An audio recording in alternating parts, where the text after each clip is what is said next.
Bonjour à tout le monde, ici Jean-Claude Célie, guérisseur magnétiseur en Suisse. Aujourd'hui, je vais vous parler de la joie, facteur de guérison.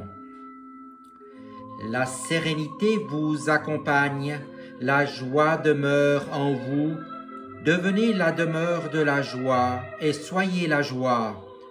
Vous oubliez tant cette notion, vous oubliez de l'installer en votre vie. Pourtant, réapprenez à rire, car la joie est facteur de guérison, guérison de l'esprit, guérison du cœur, guérison du corps. Vous dites parfois, j'ai une envie saine, je mange sainement. Pour quelle raison ai-je attrapé cette maladie ?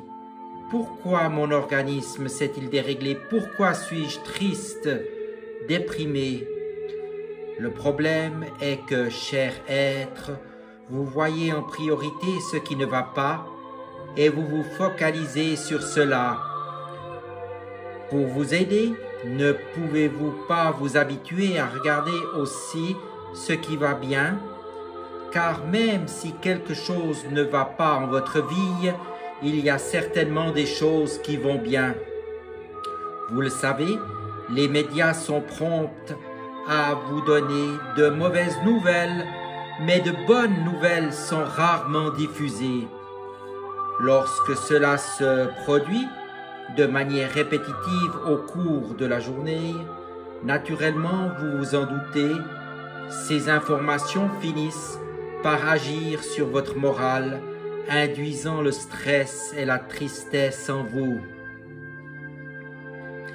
Il est important de rester dans la vigilance et de ne pas prendre sur vous des problèmes qui ne vous appartiennent pas.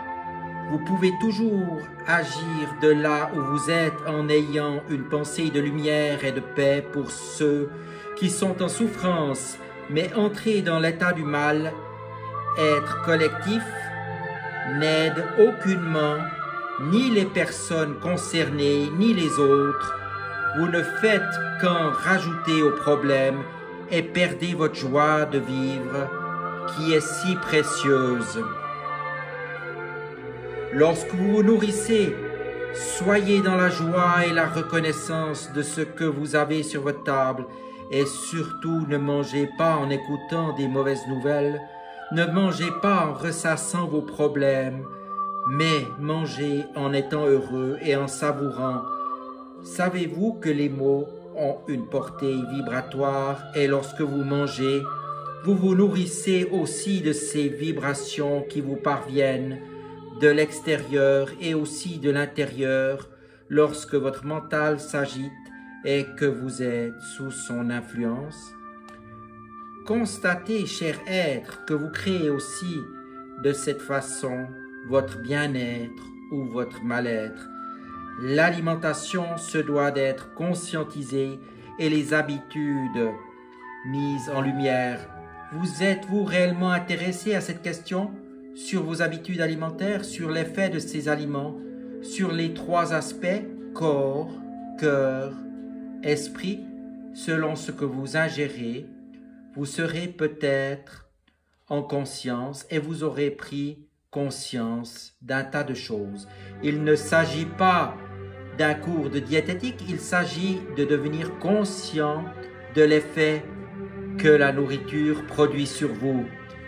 Dans la manière de se nourrir surgissent aussi les habitudes familiales qui perdurent de génération en génération. Il ne s'agit pas de tout gommer. N'oubliez pas que la table doit être source de joie, seulement être conscient d'harmoniser le trop ou le trop peu et de constater les conséquences. Je vous remercie de votre attention et vous dis à tout bientôt.